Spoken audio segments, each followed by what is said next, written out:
Welcome everyone to the Fan in the Fame podcast again. This week we'll be talking to Charlie Marsden. He's based in the Market Harbour Church. He's a musician. He's a I don't know, he does a bit of everything actually. He's a father. I'm sure he'll tell us more about how cool he is and why we've got him on in the first place. Hi Charlie, welcome. Hi, Stuart. Thanks for having me on the podcast. For those that are new to us on the podcast, we try and explore everyday stories about how God speaks and uses everyday people in everyday situations to fulfill his eternal purposes. These stories are really important to us. We want to learn about life and faith, hope. We want to be inspired. And God gives us those kind of things and he directs us. He fans into flame the gift that he's given within us. And that's what we want to explore with Charlie this time. So we want to thank you, Charlie, for speaking to us today. We're excited to hear about your unique gifts, what God's given you a purpose for, and all of the things that you're going to talk to us about. So thanks very much. And I know that you're excited to talk to us about these really simple big questions series that we've got for you. And we'll start off with some nice simple ones, Charlie. So That's always a welcome. good start. Yeah, exactly. So let's start with some nice simple. We'll build them up to make them more hard, as you know. So look, just tell us a little bit about yourself, age, to birthplace, siblings. I don't know Social what you security. tell us. What? Yeah, bank details. You tell us whatever you need to tell us, Charlie. I think we're straight from that one. Yeah, well, so my name's Charlie Marsden. I'm a father of two amazing boys, Isaac and Luca, who are 3 and 5 years old. My incredible, beautiful wife is Sonhild Skagen from Norway. I'm just I'd say passionate worshipper is probably an easy way to describe me as a Christian, to be honest. So I'm in the Market Harbour Church. I lead worship and play my guitar and sing quite a bit whilst I'm there. For my work, I work as a videographer and a camera confidence coach. So I have quite a varied professional lifestyle and a fun life. Wow, just because I'm fascinated, Charlie, videographer. That sounds actually quite cool. Tell us a little bit about what that actually is. I guess it could look like a lot of things. So to be honest, it does look all over the place a lot of the time because I love to just I get to do lots of different creative projects for all of my clients. But I think the most common things that I do are promotional videos for businesses, covering events, kind of how when you have a highlight film for an event to make it look really cool and make people feel like they missed something. And I do lots of interviews as well, which is where the camera confidence coaching comes in. A lot of people don't love to be in front of the camera. So I love to go into businesses and to encourage their staff and everyone there to feel like, they're confident when they speak whatever it is they have to say. And I love to see people go from being really shy and maybe not being super confident in themselves to just thriving. And it's not just about the camera at that point for me. It's that when they walk away, they're really encouraged as well, which is the thing that really drove me into the business. Wow, that's really interesting. As someone who is is not confident behind the camera and is doing this You're doing a podcast, great job. it's really really fascinating to see. Do you see that some of the it's like presentation skills that people do and is it leaders or just general people in work that does it have a similar link to presentation skills speaking behind the camera, or do you see them as quite different, or are they similar? Yeah, I think so. I guess it depends on your presentation, but I think, well, we all saw, through COVID and when we all had to be online, Hmm. that's when everyone really found out how they felt about cameras because we were forced to be on them a lot. And I think presentation skills and, speaking on stage, all of those things, they are very similar to camera work. The big thing about confidence on camera, though, if I'm in a presentation and I make a mistake, it's just like talking in a normal conversation and making a mistake. You know how to deal with it as much as it could be hard. But when you're on camera, a lot of people haven't built the coping mechanisms to deal with their mistakes. So when people make mistakes on camera, it's a much harder thing in many cases for people to naturally move on from because they get more flustered or they forget what they're doing. And coming back from that, you need a bit of coaching through it sometimes. Oh, what an interesting job. I'm sure it may come up a little bit more as we go forward. Certainly, it's great to hear about your family as well. And I do know that you run Yeah. as I know you run as well because I see you on Strava and you're pushing the boy and I've seen you pushing. Yeah. Yes. Unfortunately, I think they've nearly outgrown the buggy now. So I don't know if I'll be able to do that one anymore, but I'm going to have to just train them up to do it with me instead. So we'll see how that goes. Brilliant. Charlie, obviously you're in work now doing this videography and confidence Mhm. coaching, but is this your best job? What other sort of jobs have you had? Just talk us a little bit about those kind of things around your work life. Yeah, so I've never been one for the 9 to 5. I had a job in Tesco when I was doing my A levels to help pay for a laptop, and never did it again. It's the simplest way to look at that. I well, yeah, for me, so my first working experience was coming out of university. Before I left university, I started working as a singer. So that was kind of function band stuff. So I was the lead man in a few different bands, kind of Michael Jackson, Luther Vandross, Justin Timberlake, all that sort of stuff. Anything you could do good footwork to and a bit of dancing generally was the stuff I wanted to sing. When I had my kids, I immediately realized I want more sleep because I mean, we've all suffered with that one. I wanted my sleep back. So I stopped working as a singer. And at the time, I was already doing some work as a sound engineer. So, kind of, if you ever go to a big corporate conference and there's two guys in black t-shirts at the back of the room running the whole show, that's what I do. And I still do bits of that now, but the majority of all of those things were working for other people. My business now is my own business, which means I get to shape it around my family, which for me is my passion in life. Is not to work, it's to work for my family. But I wanted to create a job that worked around my family needs. So if we, God willing, we've got the income and everything to do it, to have the freedom, if we just think actually we want to have a break, I can just stop and choose to fit things around them instead of it being the other way around. So I'd say where I am now is absolutely my dream job because I got to buy a drone and call it work. You know what?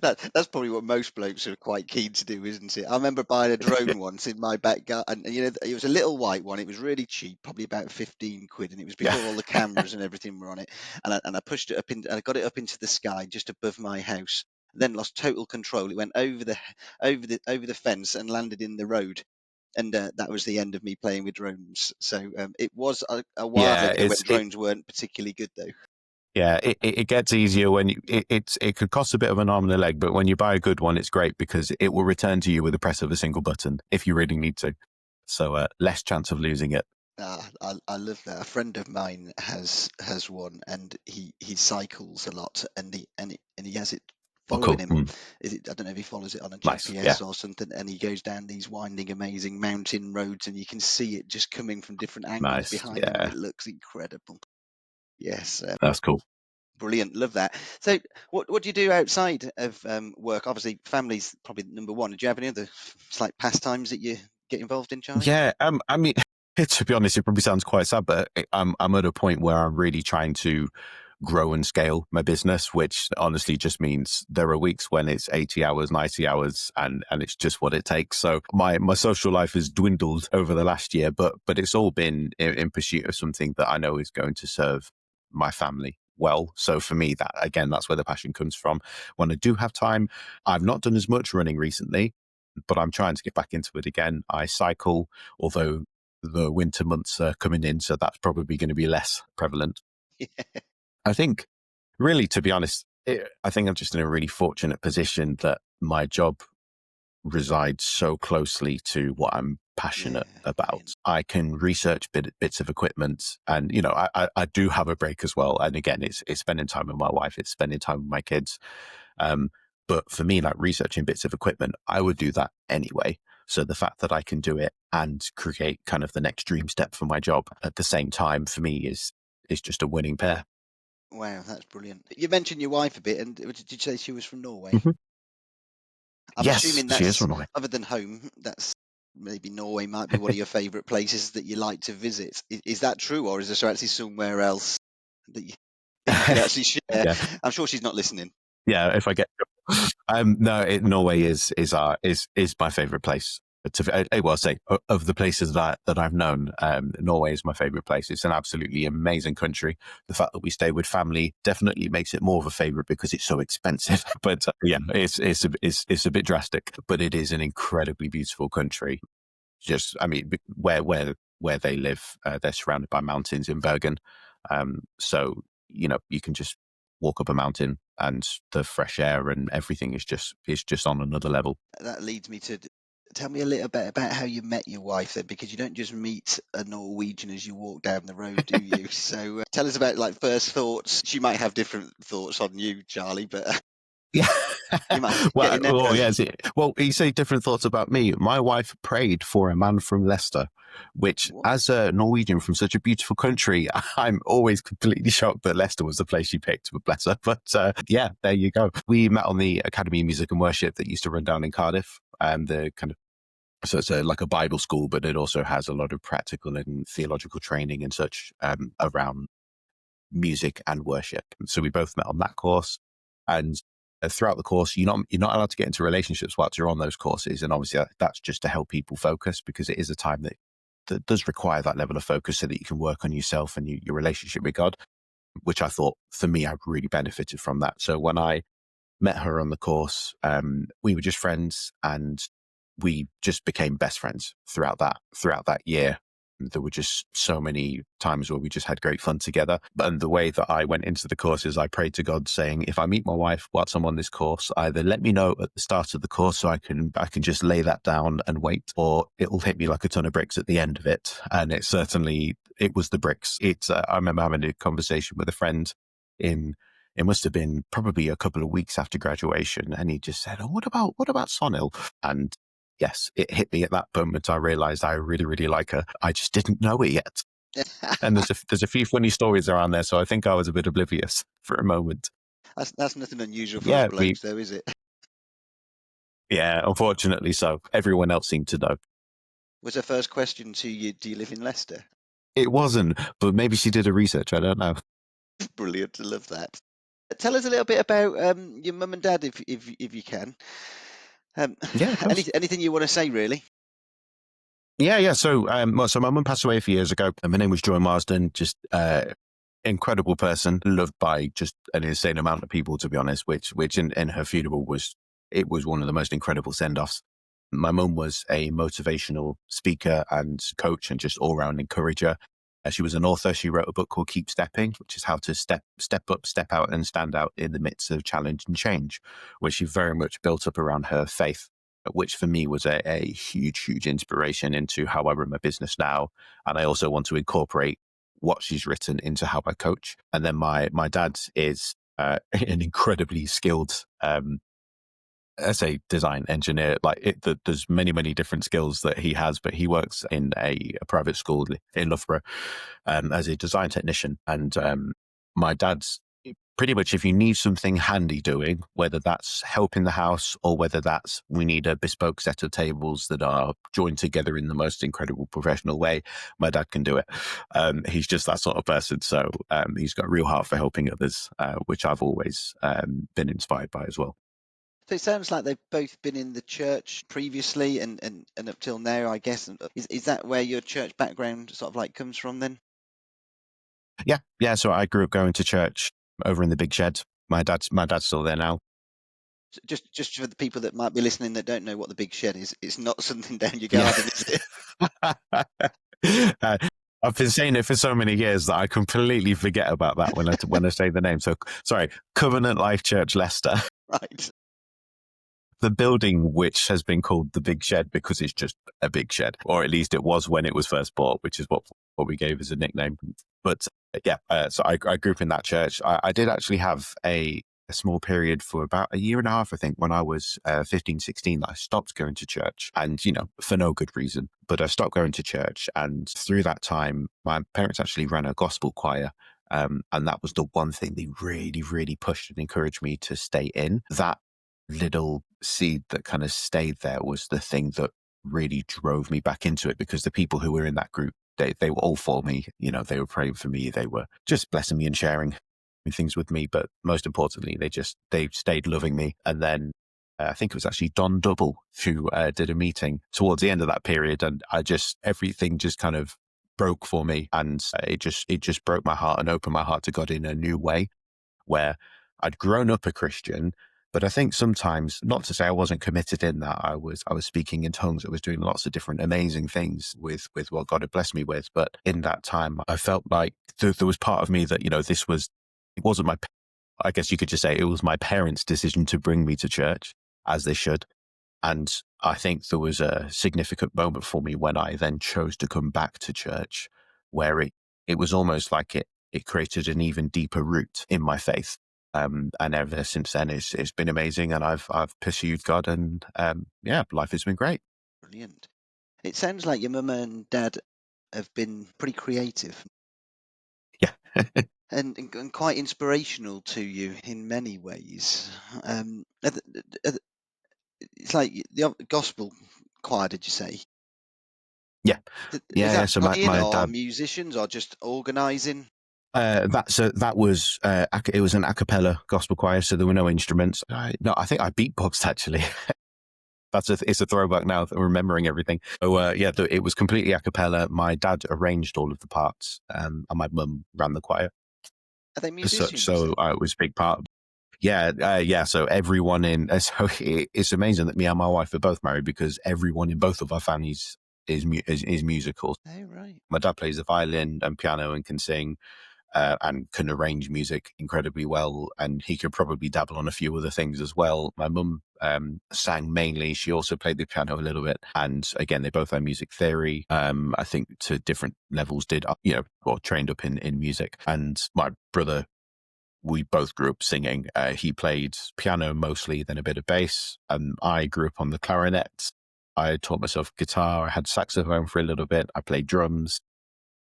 Jeez. There's many instruments. If it wasn't so messy, I would show you the storage next to me that probably has about 7 instruments in it. Although debatable on how well I can play some. Wow. No, that is really fascinating. Just interested, is your mum, your dad, some of those inspirational people, the people that you admire? Or is it somebody else? Have you had other people on the journey that you've been on that have inspired you? Talk into that space a little bit and why they've been an Yeah, inspiration. it's. I think there've been. I've been very blessed to be around a lot of people that have inspired me. But for me, it's in no way to take anything from my dad because he seriously inspires me, and the integrity of his faith is something that I've never seen falter, which has been incredible for me. My In a wider sense, I guess, because it goes into my professional life as well, which is obviously a big part of what I spend my time in nowadays. My mum was an incredible inspiration to me. So I saw her work just incredibly hard to find the one thing that she was here to do, when it came to her work and outworking whatever God had for her in that space. She did lots of different jobs. She tried lots of different things, and she was trying to build something significant. And when she kind of got into coaching and eventually developed the Keep Stepping program and all of these things, I saw her build it from the ground up with her faith as the foundation of it. But but depending on the audience, she might have just said, "There's an ancient proverb," and blatantly read out a Bible verse in the middle of a massive conference, which I just thought was incredible.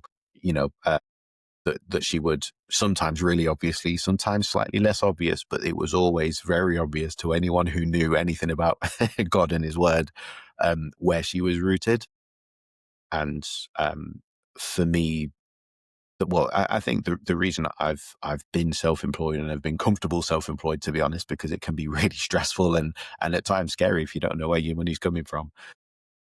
Growing up and seeing my mum be just that inspiring and that motivated, but doing it first and foremost rooted in God, really, really has inspired me. And in my professional life, I mean, my business is called Proverb Media.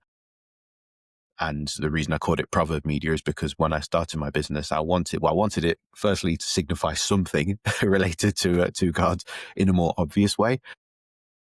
But then I also wanted to have some verses as a foundation, and I've got a few different verses out of Proverbs that I have as the foundation for my business, Wow. so that at any point in me trying to make decisions about where this business should go, I have those at the root of it, because it's so easy to get caught up in the busyness. But if it wasn't for my mum and how I saw her through her personal and professional life, I never would have had that foundation in my own thinking. Yeah. Wow. That's impressive. And obviously, you're very musical. You sing. The family do. Everybody does. It sounds like the Yeah, Von Trapp family almost. It's quite funny. we were called that quite a few times. I'm not surprised. Really not surprised. Do you have like a favourite Christian song or anything? And why? If so, what sort of song and why? Yeah, I mean, There have been so many. I'm not good at picking favorites, I have to admit, because I'm extremely seasonal and also extremely forgetful. So I'll have a favorite song for 2 years and then it will change and I'll forget what that song was. But the one, if I kind of try and think about something that I think at least one song that really, really means a lot to me and just in how it allows me to worship is Agnus Dei. And I think the reason that I've always loved the song is because it's just really, really simple. And I think for me, the best worship is simple because anyone can join in. Anyone can, anyone can say the words, and it's not about being musical to do a good job of your worship. And it's not to say that that's a problem in other songs, but I think if you just look at it as it's an incredibly simple song that just has God at the absolute center of it, and it brings him into the center of everything as you're singing it, or just for me. So I've always thought it was just such a powerful song that reflects on, well, it's Jesus dying for us, and it reflects on the most central parts of faith. Obviously, it's a beautiful song. I know it well Mm. from a different title, but it's just talk to me about the Lamb of God. It's like obviously we have these amazing phrases, don't we, in in Yeah. church? Which I'll be honest, there's Yes. still I've been in church since my teens. I'm now in my 50s, and there's still words that I still have not got a clue what they mean, and I'm too embarrassed to ask. Yeah. Yeah. I'm If you very can just good give me a at little bit on, openly saying I'm going to Google that one. yeah, put you on the spot here. The Yeah. Lamb of God, Charlie. Can you The talk Lamb into of that? God. Yeah. The Lamb of God is Jesus. So, well, it's like sacrificing the lamb, sacrificing the child. It's just bringing us to that Jesus wasn't just a man; it was God's one and only Son, and what He did for us is of no minor significance. And I think, well, if it wasn't for Jesus, we wouldn't have the relationship we do with God. We wouldn't have access to someone who had, well, I say someone, something, being who has everything. Well, I think sometimes it's helpful to have analogies, but because this is so, well, there's not really anything that I think easily compares to it Yeah, in my mind. Obviously, well, there's nothing that compares to God in that way, but I can't really think of anything that would describe it in the way that I see it in that song. Um, but I don't think I could probably give too much of an answer because my brain doesn't that's all think right. that fast. No, it's just a beautiful song, and he is Mm, worthy for what he's done and those yeah, sacrifices yeah, that he's made for us. It's like he's not mm, just meek and mild like a little lamb, but he's almighty. It's like he yeah, reigns, he yeah, is yeah, magnificent. And this is the contrast, isn't it? He is almighty and powerful. He creates the universe. He's like he knows all yeah, things at the beginning of time, the end of time, and yet he's been down and he's come as a and he finds us as well. This is the contrast with some of these yeah, things, isn't it? There's so many stories, isn't yeah, there? We're lambs that he comes and looks after as well, and he's the yeah, great shepherd. yeah, But yeah, brilliant song, absolutely. Charlie. Absolutely love that. Just thinking a little bit about life, Charlie. I'm sure you've lived a little, Yes. and over time, God's probably directed you and spoken to you about lots of things, the small things, the large things. Can you just speak into how He does that for you specifically? Yeah, I've always found quite profoundly that God speaks to me through things that I can see. I'm a very visual person. I don't, my wife, bless her, gets the brunt of it. I don't really tend to think in my own head very well. So conversations with my wife, if I have a problem, is normally me talking not at her, but we're having a conversation where she knows she doesn't really need to say much because I just need to talk sense into myself, and God knows that too. So I very much, I mean, I've even just down to I've got a box where I've got a few different pound coins and £2 coins and things, and because sometimes they have different images on and different, well, the one has a bit of scripture on it. There are things like that that sometimes I'll just randomly get one out of my pocket, and when I look at it, God will speak to me through that. And I've always found that He talks to me very visually in that sense. Have you got any But then there are other examples? times where Yeah. Well, gosh, if I can remember, it's whether I can remember the specifics. But I don't think I don't think I could recall one really specifically. Not the word itself, That's fair enough. but Do you yeah. find that But he predominantly does it visually because that's how you it's a bizarre. I was just about to say, is that yeah, how you it's hear God? I see how bizarre yeah. I how you think hear him. yeah. Well, I'm just trying to recall and think. Actually, is there a separation? I think actually with visual things, it's when God gives me a word for other people. That's typically when, but maybe that's because that allows me to share it in a way that's visual as well, which again I find easier to do. So I think I'm just trying to think in my brain. Is there a way in which different things work? I think it's more when I'm sharing word with other people or I get a word for other people. That tends to be more visual. When God speaks to me, again, it's as much as well, I think work is obviously a very, very big part of my life, and it is at the minute just because of how much I've got to do. But in a lot of my thinking and the way that I choose which direction I want to go, it has to align with work to make sure that work is out of the way for it, or it's through work. So at any point with my business, the way that I personally run that is that at any point I should be willing to drop it and give it to God, which means I very regularly ask myself the question, Lord, where do you want me to go and what do you want me to do? Or if I have to make a decision that will choose a direction or a big purchase or whatever it might be for the business, and especially if that heavily affects personal finances as well, which is really choosing a direction for the family, then obviously I talk with my wife as well and we wait on God together. But I've always found actually that it's been very, not always easy, definitely not always easy, so I don't want to understate it, but very simple in the way that I will just sit down in this office, I'll turn off my screens. Sometimes I'll put some music on and worship first, just to align myself to make sure that Yeah, brilliant. I'm being attentive and ready to listen, which is something we're not always ready to do when we think we are. And I will simply just ask God, speak to me in this moment, bring a scripture to me, or put something on my heart. And if I have a decision that needs to be made, it will simply be made out of do I feel at peace or do I feel anxious? And the most practical examples of that are, for example, there was a time a few years back where my laptop died.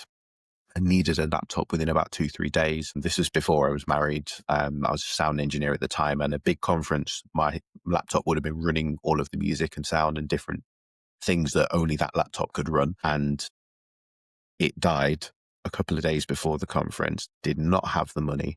And I started running around like a headless chicken, trying to think, right, what can I do? Can I get some finance? Can I do this? Can I do that? And just running at every possible option to research and see what I could do, how much this will cost, how much that will cost.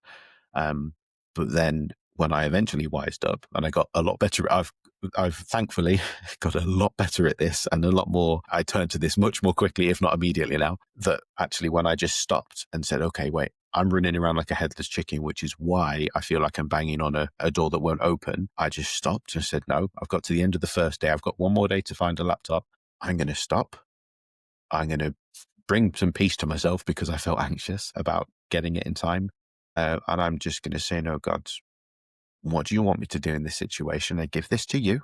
I don't know what's going to happen. I don't know if the job's going to get cancelled. I don't know if I'm going to get a laptop. I don't know if some money's going to land. I don't know what's going on. But Lord, I give this to you. And that day I found probably the cheapest brand new MacBook that had been, someone had bought one new, sold it to a secondhand shop. And then I got it for a price that when I picked it up, the shop said I never should have got it for that price. And it was actually, I picked it up 5 minutes around the corner from a job I was doing that next day, at which I wouldn't have been in that area of the country if it wasn't for that job, which was up in Sheffield, and it was around the corner from where I was staying, and everything perfectly aligned. And I also got paid an invoice that, for the life of me, I actually couldn't figure out where the money had come from, whether I'd forgotten that an invoice hadn't been paid. I think it must have been something I didn't realize wasn't paid, but a good while back. And suddenly it came in the day that I needed the money. And I paid for that laptop in cash, and it was in perfect timing. It was the exact one that I needed. And it went from this situation where I was running around like a headless chicken to just turning to God and saying, Lord, I need to give this to you. And feeling that peace that actually, no, this is what I need to be doing. And in every different step I took, paying for for the laptop, ordering it, traveling up to the next job and picking it up, and then going to the next job with a new laptop that hadn't been tested too well. In all of those steps after that point, I was completely at peace because I'd actually turned to God and said, I'm giving this to you, as opposed to trying to control anything myself. And there's a huge pattern of that working in ways that are just as miraculous, and kind of in a way that you just, the way that things line up, you just couldn't explain it any other way than it was God. And I think that's the thing in it, Charlie, with how God works, is he sees the beginning from the end. And if you take that example there, he's already aligned something in terms of an invoice to be paid that we don't always know. And you look back and you see how God had lined up all of the dots. What we don't often do Absolutely. is that we don't often stop, say, Yeah. Lord, not me here, you. And can you show me and line the dots up going forward? And it's about us Yeah. trusting God in that. Yeah, absolutely.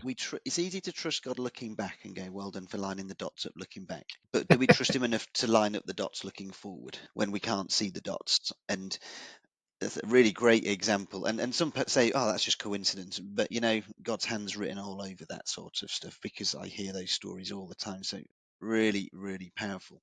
Really powerful. Yeah. It was why. So the verse, when I mentioned that my business is Proverb Media, because I chose verses in Proverbs. One of them is Proverbs 3:5-6 is trust in the Lord with all your heart. Do not lean on your own understanding. In all your ways acknowledge him, and he will make straight your paths. And 16 verse 3, which is commit to the Lord whatever you do, and he will establish your plans. So again, it was, unfortunately, it took me a little bit of a while to come back to those in a few of the circumstances. But again, it shows how much a foundation like that can work wonders, because it's no longer you doing the work, because you're giving it to God. And that it's interesting, that is my number one passage ever, Proverbs 3:5. Cool. And that's because I often have to remind myself consistently is that I don't know all things and I can't see all things.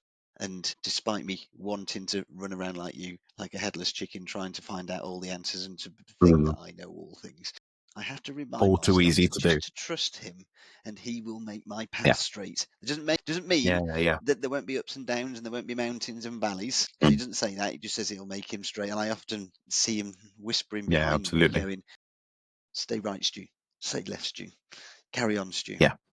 And it sounds like cool. you do similar. It's great to hear that's what where there's direction from the business as well. Looking at your gifting, now it might be really obvious. This might be.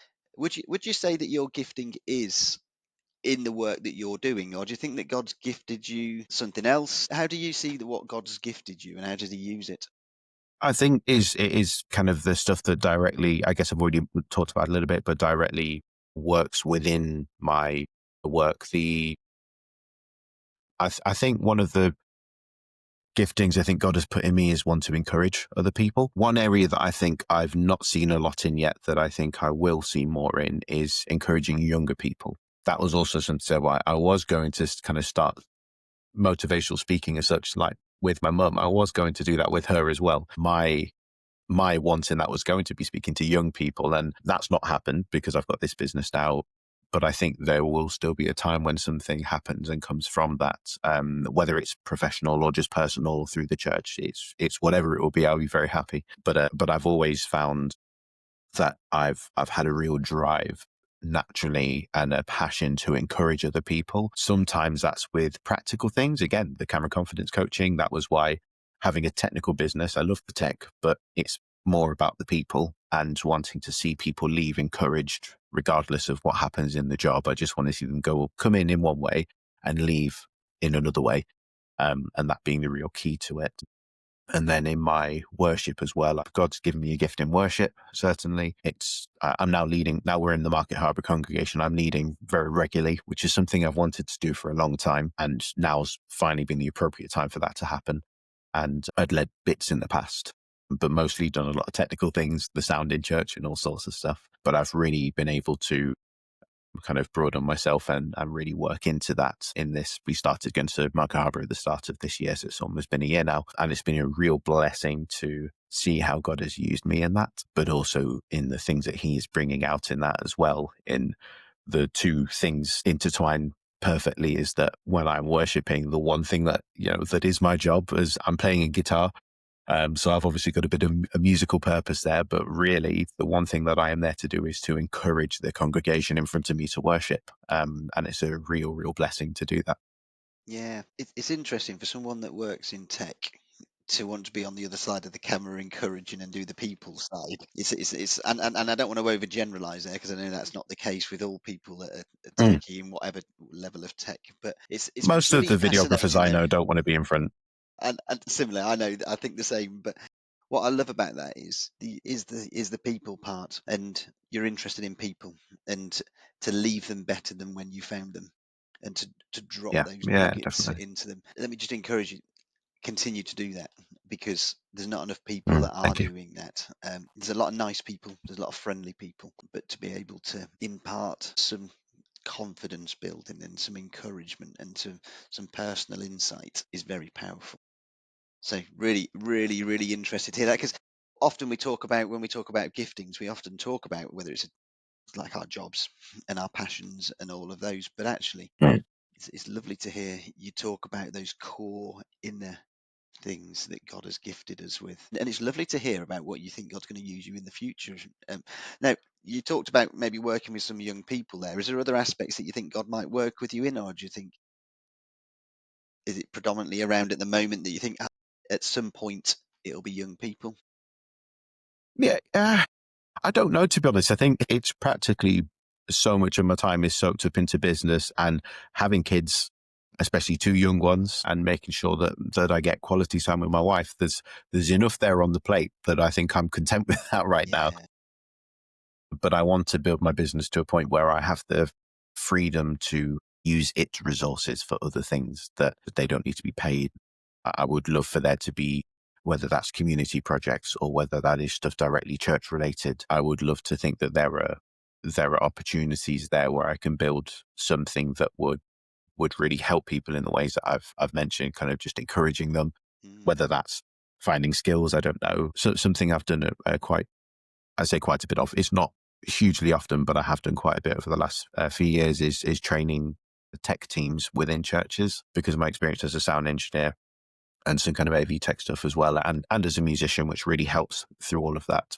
And with the communication with the teams and such, is to go into churches to look at their tech, to strip it out, reinstall it to whatever level, and to kind of leave with them having good presets and a better sound. But the thing that I love about doing that is that I then get to work with the tech team as well, train them up on the differences I've made, ask them what they're struggling with and help them. But working in a tech team in a church is a hard thing to do, because if nothing goes wrong, no one looks at you. But if something goes wrong, everyone's neck will crane and turn to you immediately. So it's one of those where you're silently admired but publicly looked at when something goes wrong. And I've got a passion to help people who are in that position. So within kind of our circles, I've helped quite a few churches out with their tech stuff, and um, the golden bit that I've really enjoyed out of that is working with the tech team, but then also telling them, right, here's my phone number. If there's a problem, call me and I'll try and guide you through it, and kind of giving them so they're not the last stop, trying to give them another number to call it after that point. But I've really enjoyed being able to do that. And I wonder whether that could be something that I more formally take a bit of time to do. yeah. Because I've found it really I've really enjoyed the process of being able to share knowledge, but doing it in a way where actually, as much as it's just in the same way as playing guitar on the stage. Playing guitar on the stage is a practical skill, but it is worship. And I think sometimes by a lot of people, it's overlooked that working on the sound desk is worship. It's not just a technical skill that has to happen, as much as it very much does. If anything, it's one of the most important technical skills at least in a bigger church, because it can make or break how things sound. But it is very much a form of worship, and What? Yeah. approaching it that way is really interesting. Yeah. Two bits on that, Charlie. Really fascinating. I did 15 years on the church at the LRC church PA desk. Well, cool. Nice. When we were in the school setting it up every day from scratch, putting all the leads in, Yeah. and now it's nicely built at the back Yeah, and a digital one. So yeah, were you all yeah, those years back? I used to help out, but I wasn't doing sound at that point, so I could come and go as I needed to. But thankfully, by the time I started doing Brilliant. sound, it was No, but I permanent do totally setups. get where you're coming from. It's it's in the shadows, and some people love that. I love being in the shadows on those things and just getting on and doing the job. But yeah, it is. It's definitely a form of worship. We can all do those things. What I love as well is that the Lord is clearly speaking to you in a number of ways and using your skills in a number of areas. And it's not always about having a direction. It's Yeah. and a guaranteed or a clear future. It's hey, I'm available. Open the door. You've given me some skills. Use them, and it sounds like he's using you in incredible ways, and that's what's great, isn't it, about God when he speaks? I'm guessing though that it all sounds amazing, really, doesn't it? But I'm guessing there's been some tough times and there's some valleys in Yes. all of this, Charlie, because we all that's life, Yeah. isn't it? It's like Absolutely. as a Christian, it's up and down and challenging. The Bible says that, but life is like that as well. Have you had any of those valley moments, and if so, what sort of lessons have you learned? How's Jesus sort of like helped you in those moments? Yeah, hugely. The biggest things, well, there's three really big areas for me on that. Um, in the last few years, one was my mum passing away. You know, that's never going to be an easy thing. My mum passing away was a huge thing to deal with, and to I think the one thing that really stood out to me in that was just realizing quite how powerful it is to have a church family around you, to be supported in the way that I was supported, and to be loved by my close family, my wife, my father, my brother, and to have people around, and my parent in-laws as well, to know how much I was loved and supported going through that was just incredible. And then talking to other people I know who have lost parents who aren't Christians, there is a stark difference in many, many ways, which is sad to say. But at the same time, you just really understand how important it is to be part of a church when you're going through something tough. But the other two areas for me are financial and health, which kind of have gone hand in hand in terms of how they've been affected. So the kind of biggest thing for me, a year and a half ago, I had surgery. So I've now got a stoma. I had my large intestine removed. I had Crohn's disease for about 15 years. So I'd never known my adult life being healthy, and in certain cases really, really unhealthy, and trying to be self-employed. I don't think I could have had a normal full-time job because my health probably wouldn't have allowed it. Kind of made it through probation with how often I was ill, and up until this is the first year I've ever had where I've actually worked for the whole of it. And I'm finally seeing the fruits of that. But before that, and my wife is a full-time mum, which is what we believe is right for us, and we love it. But that certainly hasn't come without its challenges, because I've been running my own business, but I've also probably, up until my surgery, never worked for more than 9 months solid in the year because of how much I was ill. I probably had not entirely off, but 3 months at either off work or at very low capacity because my health was so bad because of fatigue and pain and all sorts of different things. So it's there's been a massive, massive journey when it comes to my health and being a father. I had a trampoline in the garden that for about a year I didn't touch because 2 or 3 bounces would have me on the sofa for half an hour in pain. So there's been some really, really practical challenges, financial challenges. And I've talked to different business owners and such all the time. And I have probably said it 100 times now that if I was not a Christian, I would have no idea how to do it, and I simply wouldn't. I think it takes an incredible amount of faith to run a business without God. Yeah. I just don't understand how you could do it. But running it with God, Is there yeah, it's been anything a challenge, practical but I've in got there? someone to rely on. Yeah, is there any practical bits in there?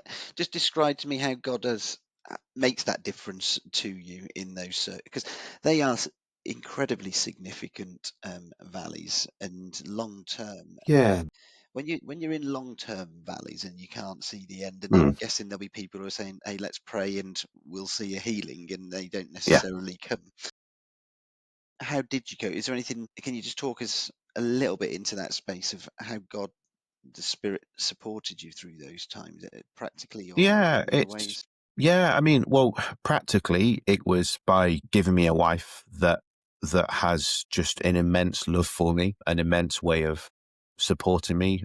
Svanil is she's incredible. The challenges that I've been through, I mean, it's when you talk about couples breaking up, a lot of it revolves around money. And to have someone who has been so supportive through the times when she has seen me horribly ill, she's helped me recover through surgery. We have been on the floor praying together, saying we don't know where rent is coming from, and it's going out in the morning.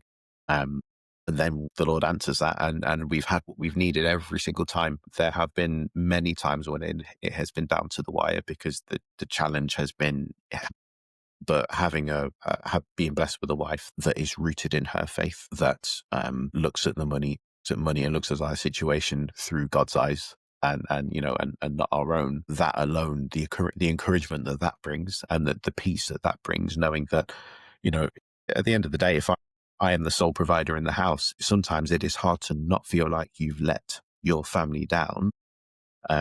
If you're in a bit of a rut and you're struggling, but the reality of growing a business is that most people are going to hit that at some point, because it's the challenge of growing a business. Having someone who can build you up through that. Obviously, I rely on God, and God builds me up, and the Holy Spirit builds me up. But having a partner to do that as well is just an incredible lift. My boys also really, really encourage me. Sometimes a tough day, it's just coming back to two happy kids makes the difference. And they're both incredible as well. On a practical note, I guess, talking about how there's just been so many challenges, to be honest. I think there's different ways I could talk about it, but No, I yeah, think that's fine. You've given us really good insight, and I think that's the thing, isn't it? Is that sometimes we don't always count our blessings. We don't always thank God for what is staring right in front of us, our kids, that we've got a home, that we've got an amazing partner, that do you know what I mean? yeah, Got church family, that we've got the Bible community, yeah, that we can come definitely. in prayer. Sometimes they Yeah, can seem a little bit insignificant, but actually they're the things that hold us together and to keep us at peace. mm, And as you said earlier, just that definitely. peace that passes all understanding is significant. Is there any passages that have either kept you going or are an inspiration, or that you've always landed? I know you've mentioned some around the business, but is there any others? Yeah, for me, one of the, especially in this last year and a half, one of the verses that I have just, I guess, kind of really dug into and held tight is Luke 11 verse 10, specifically out of the NLT version, which is, for everyone who asks receives, everyone who seeks finds, and everyone who knocks, the door will be opened. And if you look into verse 8, I believe it is, before that, for me, there's a tiny little part of a phrase that, because it's talking about you knocking on a friend's door in the night, and you keep going until he finally wakes up, because he doesn't want to wake up and help you. You keep knocking on the door, and he finally comes down and then helps you. But there's in the NLT, it says, and he will get up and give you whatever you need because of your shameless persistence. And there was something about shameless persistence that really, really got me. And then relating to this verse is that I think I'd always looked at this, that for everyone who asks receives, everyone who seeks finds, and everyone who knocks the door will be opened. But if you look at it from a human perspective, and from our attitudes, talking kind of human to human, if I keep asking and keep asking and keep asking, and then maybe I forget to ask for a bit and I go my own way, and then I keep asking, you just think someone is downright rude. And it's thinking of it slightly differently to how it talks about in the previous verses about knocking on a friend's door in the night. But I think naturally it's easy to look at it where you ask for something, but then if it doesn't happen after a while, it can be, I think for a while I almost felt a bit shameful about asking God again and again and again for help with the business, but especially when I was ill and I couldn't work as hard as I wanted to work. Or even if I was working hard, but I just didn't feel like I was doing a great job of it. I was maybe trying to market something and didn't quite get it right. And then asking God, Lord, please to open doors and to to provide for my family in a miraculous way, and still praying those prayers now. I almost felt shameful to do it, but that shameless persistence, that was the thing that, for some reason, I think God obviously knew that my heart just needed to hear it, that it's shameless persistence. I don't think there's many things on a day-to-day basis that you would shamelessly persist in unless you knew that you were going to annoy someone and for some reason wanted to. But shameless persistence there's just something about that for me that just, when reading this passage with that in mind, it's like, no, actually, this isn't me just thinking and trying to be a bit cheeky. Or this is God. This is God Almighty telling me that I need to shamelessly persist in every single thing that I want to ask him, whether that's me asking for health and I'm not seeing it, or health when I might not have had the best diet in the past. That doesn't matter. It's shamelessly persist. It's regardless of whatever's going on, and within the business or within my family or whatever it might be, or within my faith, shamelessly persisting in pursuit of something and asking God for that, I think, is just such a powerful way to look at it. Yeah, that's really good. And yeah, And I think I think we often stop because, like you say, we don't want to keep asking. But yeah, I'm sure your boys will ask all the time, and you want to give them what they ask for.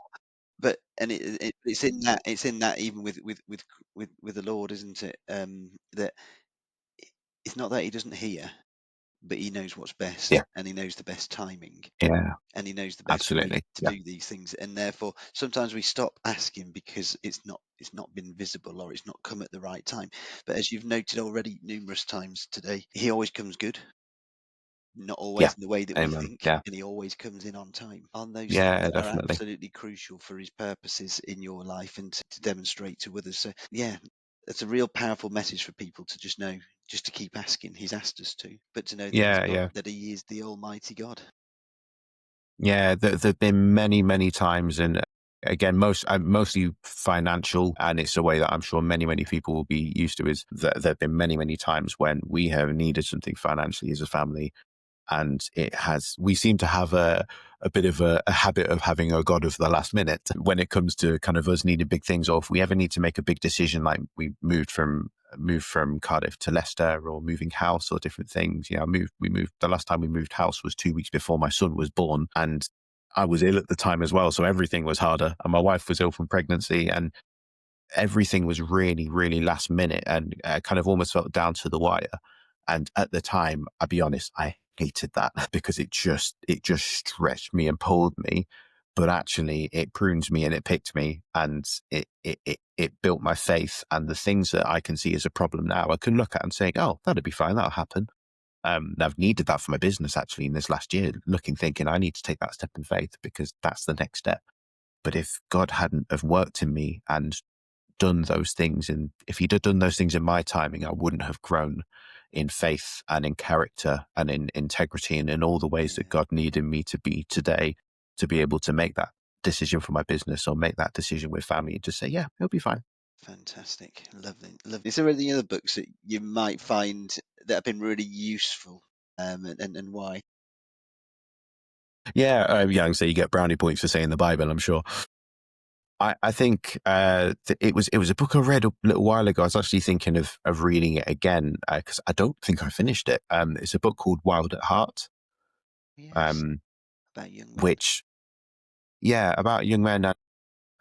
When I was growing up, there were, from who I saw around me, uh, and to start this, it's not to say any of them were lacking anything at all. From a lot of the people I saw around me who were Christians, I was very, very different in certain ways, in my character and in the way I acted. And it wasn't polar opposites or anything like that, but there were certain things that I felt, I'm not seeing that anywhere else. So do I need to change? And that book, for me as a younger man, kind of, I think I was in my second year of university, so kind of 20 years old ish, or 19 probably when I bought the book.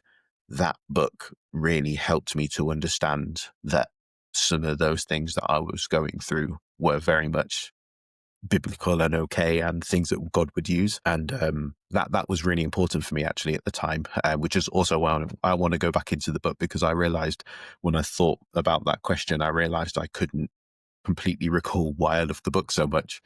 So I'm going to probably read it again sometime soon. Yeah, it's a powerful book. Gives you great insights into being a man of God, being a man of faith, Yeah, being yeah, being a definitely.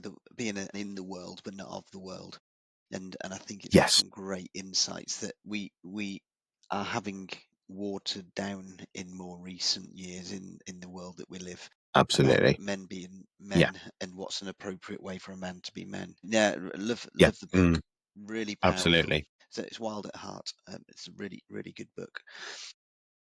Getting close to drawing to us close soon, Charlie. But just a last few thoughts. If you had 3 minutes with a non-Christian, what, and you could talk about faith or whatever, how would you sort of like talk to them, and what would you say? I guess the only condition on that, would it be someone I already know, or would it be a completely new conversation? Um, Because I Whatever. think that would, for me, would change it. Yeah, So tell us whichever. I guess if it's someone that I'm aware, like we've met before, I think if we go Yeah, off that, because yeah, that's otherwise fine. it's you kind of have to judge it, don't you? I think if it was someone that I'd already had some sort of rapport with, so I'd feel I could ask it. I'd just ask how things are going and if there are any areas they're struggling at the minute. I don't think that's a question that's asked enough anyway. Yeah, that's good. So especially to men, so kind of man to man, which I feel would be the most appropriate way to do it anyway.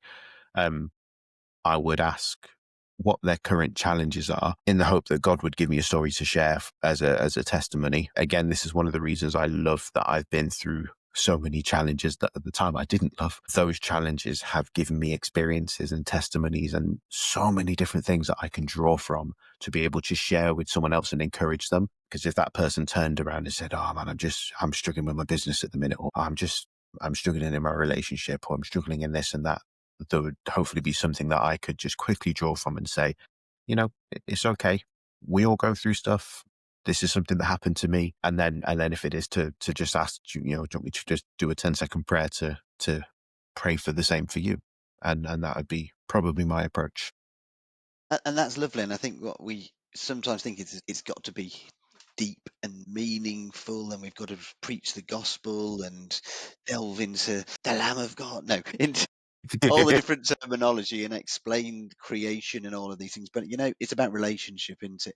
It's relationship with God, but it's relationship with people, and people relate to those testimonies, and they relate to people Yeah, who are yeah. just being real. And I'm so encouraged to hear what you're saying, Charlie, because men do need people to talk to. Men do need to be encouraged. Men do struggle and don't have anywhere to go. And to know that there's a God who also wants the same, and that also wants to help them through, give them a purpose and a hope, is really important. What a brilliant answer.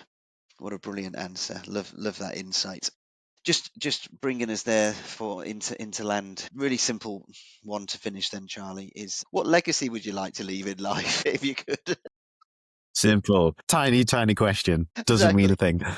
Um, for me, and again, it kind of hopefully there's a pattern, which means I'm on track for it, is that I would love for people to say that I was an encourager and that I was someone that inspired them in their worship. Those would be the two things. And that for anyone that, well, I mean, to be honest, you probably get it from any conversation with me as well, but just and someone who was absolutely all for his family, that would be it for me. I've always wanted to be a really, really hands-on dad. I've been dreaming about having kids since I was like maybe 15 or 16, which was definitely against the curve. And yeah, for me, just a really, someone who really desired to be a father and a husband, and then, yeah, an encourager as well.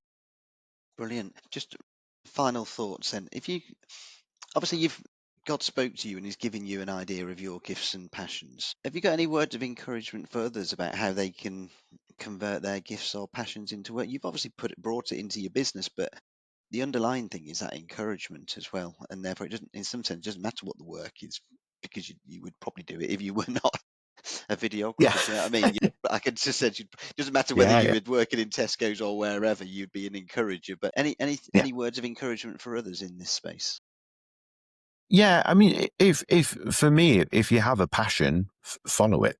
is the first simple thing to that. Is I find it's far more important to find out what you don't like and what you're not good at, so that you can pursue the things that you do like and you are good at. And if God needs to change any of those things, you'll find out in the process as well. But I would just say in every step of that, follow your passion to whatever level is appropriate. It could be a job, it could just be a small thing you do in the evenings, whatever it might be. It could just, it could be doing teas and coffees at church. Follow your passion, invest your time into it, but more importantly, invest your attention into it so that when you're doing that task, you are present with it. And then in every step, just start by asking God, what do you want me to do in this? Where do you want to lead me? And once you find that passion, you start to build it and develop it.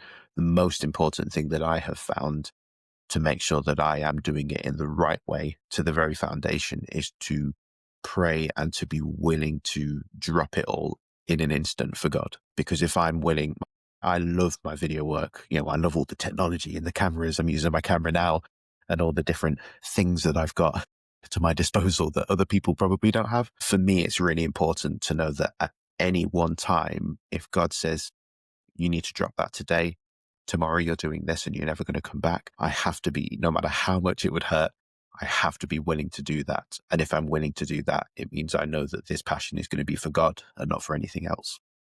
Amen. Wow. Just going to take that in for a second. It's hard to let go and let God in those Yeah, circumstances, and absolutely. especially when it's sometimes we think it's a passion, but actually God knows best. And what I love about today, Charlie, is you've explained really eloquently how God has used your circumstances throughout to drop nuggets of wisdom and encouragement into others. We shouldn't look at those as just those were just consequences, but God uses all circumstances for good. And even those tough times that you've been through, He's encouraged you and stretched you and grown you, and you continue to do it. So, Charlie, I just want to thank you so much for all your time, all your insights No, and it's fine. wisdom today. Really, really enjoyed it. Thank you. No, it's fine. I really enjoyed it too. So thank you for having me on. Brilliant. Look, I hope today's episode's inspired everybody that's been listening. As you know, in 2 Timothy 1, Paul urges Timothy to fan the flame of the gift of God within you. For God's not given us a spirit of fear, but of power, love, and self control. Look, why don't you this week intentionally fan into flame the gift that's within you? Speak to God about what He wants you to do, what your gifts and talents are, how He can use those. Maybe look to the left, look to the right, see the people that He's put alongside you. Maybe you could encourage them to find their gifts or use those gifts for Him. Because, we're all working, everyday people in everyday situations, working for God's eternal purposes. And we're really grateful that the Lord wants to use people like us that are willing and open to His purposes. So thank you, Charlie.